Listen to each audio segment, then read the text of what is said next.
Fact number 1. ఇప్పుడు మీరు image లో చూస్తున్న ఇద్దరు మోస్ట్ అన్లక్కీయెస్ట్ పర్సన్. ఇలా ఎందుకన్నానంటే ఫస్ట్ పర్సన్ వచ్చేసి ఒక ఓల్డ్ హార్డ్ డిస్క్ ని పారేసుకోవడం వల్ల $375 మిలియన్ అయితే కోల్పోయాడు. మన ఇండియన్ కరెన్సీలో చూసుకుంటే 2600 కోట్లు. అండ్ సెకండ్ పర్సన్ 2010 లో ఒక 2 లార్జ్ పిజ్జాస్ ఆర్డర్ పెట్టడం వల్ల $500 మిలియన్ అయితే కోల్పోయాడు. మన ఇండియన్ కరెన్సీలో చూసుకుంటే 3700 కోట్లు. సో అసలు వీళ్ళ స్టోరీ ఏంటో చూద్దాం. ఫస్ట్ పర్సన్ పేరు జేమ్స్ హోవెల్స్ యూకేకి చెందిన ఒక ప్రోగ్రామర్. 2009 లో ఒక ఓల్డ్ హార్డ్ డిస్క్ లో 7500 బిట్ కాయిన్స్ మైన్ చేసి పెట్టుకున్నాడు. తిను మైన్ చేసిన డేట్ కి బిట్ కాయిన్ వాల్యూ ఆల్మోస్ట్ 0. ఎందుకంటే బిట్ కాయిన్ అదే ఇయర్ లో వచ్చింది. పెద్దగా ఎవరికి తెలియదు కాబట్టి డిమాండ్ లేదు. డిమాండ్ లేకపోతే ప్రైస్ తగ్గిపోతుంది కదా, సేమ్ అదే జరిగింది. అతను హార్డ్ డిస్క్ ని పెద్దగా పట్టించుకోలేదు. కొన్ని మంత్స్ కి తన రూమ్ చేంజ్ అయిన తర్వాత మనం మిగిలిన చెత్త మొత్తాన్ని ఎలా అయితే పడేస్తామో అతను కూడా అలానే మొత్తం ప్యాక్ చేయగా ఆ హార్డ్ డిస్క్ ఏదైతే ఓల్డ్ హార్డ్ డిస్క్ అది ఆ ట్రాష్ లో కలిసిపోయింది. అలా ఆ హార్డ్ డిస్క్ ని పడేసుకున్నాడు. తర్వాత కొన్ని సంవత్సరాలకి మెల్లమెల్లగా క్రిప్టో కరెన్సీ మార్కెట్ పెరగడం స్టార్ట్ అయింది. ఇది చూసిన జేమ్స్ తన హార్డ్ డిస్క్ ని వెతకడం స్టార్ట్ చేశాడు. ఎంత వెతికినా ఆ హార్డ్ డిస్క్ దొరకలేదు. దీంతో ఏం చేశాడంటే డైరెక్ట్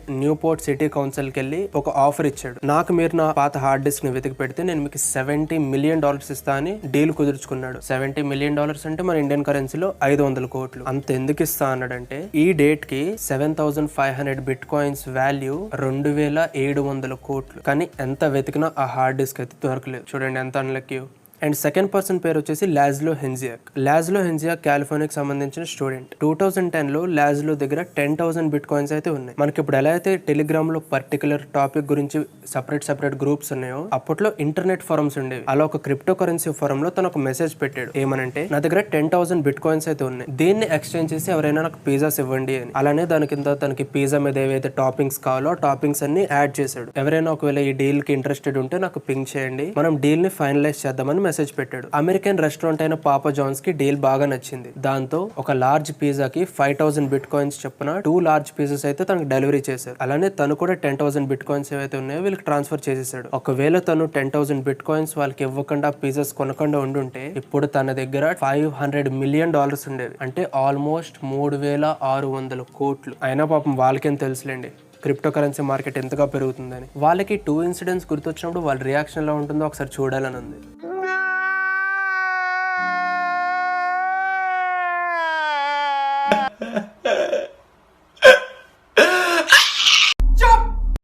ఫ్యాక్ట్ నెంబర్ 2. మీరు ఎప్పుడైనా అబ్జర్వ్ చేసినట్లయితే ఐఫోన్ యాడ్స్ లో గానీ ఐఫోన్ లాంచ్ ఈవెంట్స్ లో గానీ ఒకవేళ ఐఫోన్ మీద టైం చూపించాల్సి వస్తే ఎప్పుడు 9:41 అనే ఉంటుంది. ఎప్పుడైనా టీవీలో యాడ్ వచ్చినప్పుడు అబ్జర్వ్ చేయండి. ఈ 9:41 AM కి ఒక బ్యాక్ స్టోరీ ఉంది. దాన్ని తెలుసుకోవాలంటే మనం కొన్ని ఇయర్స్ బ్యాక్ వెళ్ళాల్సి ఉంటుంది. June 29, 2007 యాపిల్ ఒక లాంచ్ ఈవెంట్ కండక్ట్ చేసింది. యాపిల్ అఫీషియల్ గా చెప్పేవారికి లాంచ్ ఈవెంట్ గురించి ఎవరికి ఏ ఐడియా అయితే లేదు. ఎగ్జాక్ట్ 9 o'clock కి ఈవెంట్ స్టార్ట్ అయింది. First 30 minutes Steve jobs Apple max గురించి మ్యాక్స్ సేల్స్ గురించి మాట్లాడడం స్టార్ట్ చేశారు. అలా అది 9:30 వరకు అయింది. 9:30 నుంచి సడన్ గా స్మార్ట్ ఫోన్స్ గురించి మాట్లాడడం స్టార్ట్ చేశారు. ఇప్పుడు మనకి ఎలా అయితే యాపిల్ ఇంకా సామ్సంగ్ మార్కెట్ లీడర్స్, అప్పట్లో నోకియా బ్లాక్బెర్రీ అలా అనమాట. వాటిలో ఉండే ప్రాబ్లమ్స్ గురించి మాట్లాడడం స్టార్ట్ చేశారు. ప్రెస్ కి మెల్లమెల్లగా అర్థమైంది ఏంటంటే యాపిల్ ఈ రోజు ఒక స్మార్ట్ ఫోన్ ని లాంచ్ చేయబోతుందని. ఎగ్జాక్ట్ 9:41 కి యాపిల్ ఫస్ట్ ఐఫోన్ లాంచ్ చేసింది.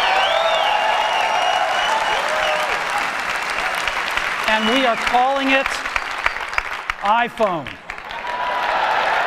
Today అప్పటి వరకు స్మార్ట్ ఫోన్స్ అంటే QWERTY కీప్యాడ్ లో వచ్చేవి. టచ్ స్క్రీన్ తో వచ్చిన ఫస్ట్ స్మార్ట్ ఫోన్ iPhone 1. కానీ ఇది లాంచ్ అవడం ఎక్స్పెన్సివ్ ప్రైస్ తో లాంచ్ అవడంతో చాలా క్రిటిసిజం అయితే వచ్చింది. యాపిల్ 2 మోడల్స్ ని రిలీజ్ చేసింది. ఒకటి వచ్చేసి 4GB ఇంటర్నల్ స్టోరేజ్, ఇంకోటి వచ్చి 8GB ఇంటర్నల్ స్టోరేజ్. దీనిలో ర్యామ్ ఎంతో తెలుసా? ఈవెన్ మన జియో ఫోన్ లో కూడా 512MB ఉంటుంది. కానీ అప్పట్లో ఐఫోన్ లో మాత్రం 128MB ర్యామ్. ఇంకా ప్రైజెస్ గురించి మాట్లాడుకుంటే 4GB మోడల్ వచ్చేసి మన ఇండియన్ ప్రైజింగ్ లో చూసుకుంటే 36,500 రూపీస్. అలానే 8GB 128MB ర్యామ్ వచ్చేసి 43,800 రూపీస్.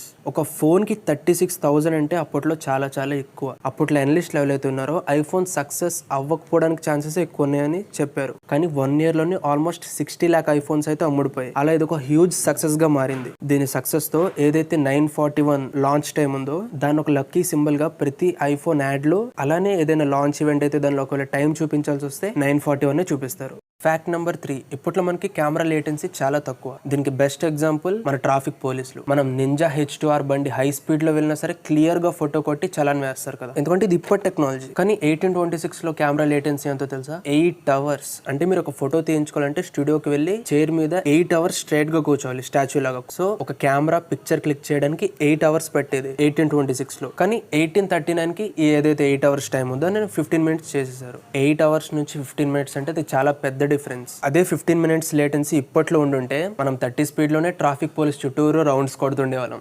ఫ్యాక్ట్ నెంబర్ 4, ఇప్పుడు వాడుతున్న యూట్యూబ్ మన అందరికీ తెలిసిందే, ఇది ఒక వీడియో షేరింగ్ ప్లాట్ఫామ్ కదా. కానీ యూట్యూబ్ కొత్తలో స్టార్ట్ చేసినప్పుడు ఇది ఒక డేటింగ్ సైట్ గా స్టార్ట్ చేశారు. అంటే మనకి ఇప్పుడు ఎలా అయితే టిండర్, ట్రూలీ, మ్యాడ్లీ ఉన్నాయో అలా అనమాట. కానీ గూగుల్లో హూ ఓన్స్ యూట్యూబ్ అని సెర్చ్ చేస్తే మన గూగుల్ నేమ్ వస్తుంది. అందరూ ఏమనుకుంటారంటే గూగులే యూట్యూబ్ ని కనిపెట్టింది అనుకుంటారు. కానీ యాక్చువల్ గా గూగుల్ యూట్యూబ్ ని కనిపెట్టలేదు, కొనుక్కుంది. దీన్ని కనిపెట్టింది ఎవరంటే Chad Hurley, Steven Chen and Jawed Karim. ఈ ముగ్గురు పేపాల్ ఎంప్లాయీస్. 2005 ఫిబ్రవరిలో యూట్యూబ్ ని యాజ్ ఎ డేటింగ్ సైట్ గా స్టార్ట్ చేశారు. సో పెద్దగా ఇది సక్సెస్ అవ్వలేదు. సో దీన్ని ఒక వీడియో షేరింగ్ ప్లాట్ఫామ్ గా చేంజ్ చేసేసారు. అలా ఏప్రిల్ 23rd కి ఏదైతే వర్క్ మొత్తం ఉందో డేటింగ్ సైట్ ని వీడియో షేరింగ్ ప్లాట్ఫామ్ గా మార్చడం అది అయిపోయింది. అండ్ 24th ఏప్రిల్ అంటే నెక్స్ట్ డే యూట్యూబ్ లోనే ఫస్ట్ వీడియో అప్లోడ్ అయింది.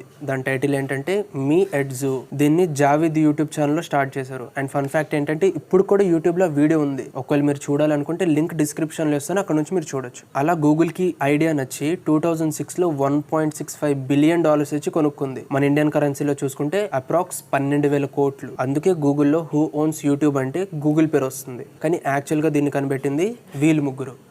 ఫ్యాక్ట్ నెంబర్ 5, టీవీస్ కంటే ముందు ఏదైనా పాపులర్ ఎంటర్టైన్మెంట్ సోర్స్ ఉందంటే అది రేడియో. కానీ రేడియోకి 5 కోట్ల మంది కస్టమర్స్ ని చేరుకోవడానికి 38 ఇయర్స్ పట్టింది. అదే 2001 లో వచ్చిన iPod 1 కి 5 crores కస్టమర్స్ చేరుకోవడానికి జస్ట్ 3 years పట్టింది. ఫ్యాక్ట్ నెంబర్ 6, మీకు ఒకవేళ స్మోకింగ్ అలవాటు ఉండి ఫ్యూచర్లో మీరు మ్యాక్ కానీ ఐమ్యాక్ కానీ కొనే ప్లాన్లో ఉంటే ఈ ఫ్యాక్ట్ని గుర్తుపెట్టుకోండి, మీకు ఫ్యూచర్లో యూజ్ అయ్యే అవకాశం ఉంది. ఎందుకంటే యాపిల్ మ్యాక్ లైనప్ మొత్తం మీద స్మోకింగ్ బ్యాన్ ఉంది. అంటే మీరు ఒక యాపిల్ కంప్యూటర్ ముందు స్మోక్ చేయకూడదు. ఒకవేళ చేస్తే ఏమవుతుందంటే ఫస్ట్ థింగ్ ఏదైతే మీకు కంపెనీ 1 year కానీ 2 years కానీ వారంటీ ఇస్తుందో ఆ వారంటీ క్యాన్సిల్ అయిపోతుంది. అండ్ సెకండ్ థింగ్, మీరు దీని మీద ఒకవేళ ఏదైనా ఇన్సూరెన్స్ కానీ యాపిల్ కేర్ ప్లస్ అంటే వారంటీ ఎక్స్టెండ్ లాంటివి ఏమైనా తీసుకున్నా అవి కూడా దేనికి పనిచేయవు. నాకు ఈ ఫ్యాక్ట్ వెతుకుతున్నప్పుడు ఒక డౌట్ వచ్చింది. ఏంటంటే ఒకవేళ ఎవరైనా స్మోక్ చేసినా సరే సర్వీస్ సెంటర్కి ఎలా తెలుస్తుంది వాళ్ళు స్మోక్ చేశారని? మీకు కూడా ఇదే డౌట్ వచ్చింటే దీని ఆన్సర్ చాలా చాలా సింపుల్. యాపిల్ కంప్యూటర్స్ లో ఒక స్మోక్ డిటెక్టర్ ఉంటుంది. దీని మీద ఒక పేపర్ టైప్ మెటీరియల్ ఉంటుంది. ఎప్పుడైతే దానికి సిగరెట్ స్మోక్ తగులుతుందో దాని కలర్ మెల్లమెల్లగా చేంజ్ అయిపోతుంది. అలా మీరు సర్వీస్ సెంటర్ కి మ్యాక్ ముందు సిగరెట్ తాగారా లేదా అనేది ఈజీగా తెలిసిపోతుంది. ఇప్పుడు ఇది మీకు తెలిస్తే ఓకే, తెలియకుండా మీరు చైన్ స్మోకర్లో దాని ముందు రింగ్స్ వదులుకొని వెళ్ళారు అనుకోండి, ఫ్యూచర్ లో ఒకవేళ మీ మ్యాక్ ఏదైనా ప్రాబ్లం వచ్చి మీ సర్వీస్ సెంటర్కి వెళ్ళారు అనుకుందాం, మీ కంప్యూటర్కి వారంటీ ఉంది, ఇన్సూరెన్స్ కూడా ఉంది అనుకుందాం. సో మీరు ఏం ఎక్స్పెక్ట్ చేస్తారు? ఆబ్వియస్లీ ఫ్రీ సర్వీస్ కదా. సో తను మెల్లమెల్లగా పార్ట్స్ చెప్తుంటే రిపేర్ కోసం తనకు ఆ డిటెక్టర్ కనబడుతుంది, దాని మీద కలర్ చేంజ్ అయ్యి ఉంటుంది. సో తను మీకు అడుగుతాడు మీరు ఒకవేళ దీని మీద స్మోక్ చేశారని. మరి స్మోక్ చేసామని చెప్తారా? కానీ యాపిల్ రూల్ ప్రకారం స్మోక్ చేస్తే సర్వీస్ ఫ్రీ ఉండదు కదా. తను కూడా ప్రేమగా ఫ్యాక్ట్ నెంబర్ 7, మీరు బటర్ఫ్లై ఎఫెక్ట్ గురించి ఎప్పుడైనా విన్నారా? ఒకవేళ మీరు నానక్ ప్రేమతో మూవీ చూస్తుంటే దానిలో వినే ఉంటారు. దానిలో ఎన్టీఆర్ క్లియర్ గా చెప్తాడు కదా, ఎక్కడో జరిగే ఒక సంఘటన ఎక్కడో జరిగే ఇంకో సంఘటన మీద ఎఫెక్ట్ చూపిస్తుందని. అలాంటి బటర్ఫ్లై ఎఫెక్ట్ yahoo.com తో కూడా జరిగింది. ఏమైందంటే 2002లో ఒక $5 బిలియన్ డీల్ ని ఎస్ చెప్పుంటే ఇప్పుడు yahoo.com దగ్గర $1.6 ట్రిలియన్ ఉండేవి. కానీ ఆ డీల్ కి నో చెప్పడం వల్ల యాహూ కంపెనీ వెరైజాన్ కి అమ్ముకోవాల్సి వచ్చింది. అసలు ఏమైందంటే 1998లో ఇద్దరు PhD students Larry Page and surgeon brain వీళ్ళు స్టాన్ఫోర్డ్ యూనివర్సిటీలో చదువుకుంటున్నారు. ఇప్పుడు మనకి గూగుల్ ఎలా ఫేమస్ 90s లో yahoo.com అంత ఫేమస్ అన్నమాట. అయితే వీళ్ళు ఒక పేజ్ ర్యాంక్ ఆల్గోరిథం ని డెవలప్ చేశారు. పేజ్ ర్యాంక్ సిస్టమ్ అంటే ఏవైతే క్వాలిటీ బ్లాగ్స్ గానీ వెబ్సైట్స్ గానీ ఉంటాయో వాటిని టాప్ లో చూపిస్తుంది అనమాట. Larry Page and surgeon brain ఏమనుకున్నారంటే ఈ ఆల్గోరిథం ని ఏదైనా సెర్చ్ ఇంజిన్ కంపెనీకి సెల్ చేసేసి దానితో వచ్చే మనీతో మన PhD చదువుని కంప్లీట్ చేద్దాం అనుకున్నారు. సో అప్పట్లో బిగ్గెస్ట్ సెర్చ్ ఇంజిన్ ఏదైనా ఉందంటే అది యాహూ. సో వీళ్ళు యాహూను అప్రూవ్ చేయరు. ఒక మీటింగ్ జరిగింది. వీళ్ళు కోట్ చేసిన మనీ అంటే $1 మిలియన్.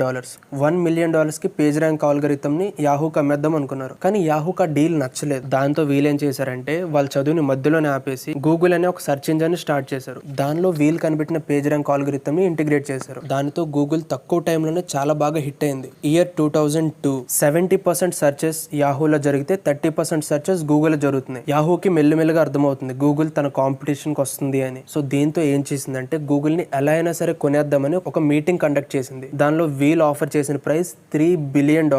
మన ఇండియన్ కరెన్సీలో చూసుకుంటే 21,000 కోట్లు. కానీ గూగుల్ కి ఆ డీల్ నచ్చలేదు. వాళ్ళు కోట్ చేసిన ప్రైస్ $5 బిలియన్, అంటే 36,000 కోట్లు. యాహూకి $3 బిలియన్ పెట్టడమే ఎక్కువ అనిపించింది. కానీ వాళ్ళు $5 బిలియన్ అడగడంతో డీల్ క్యాన్సిల్ అయిపోయింది.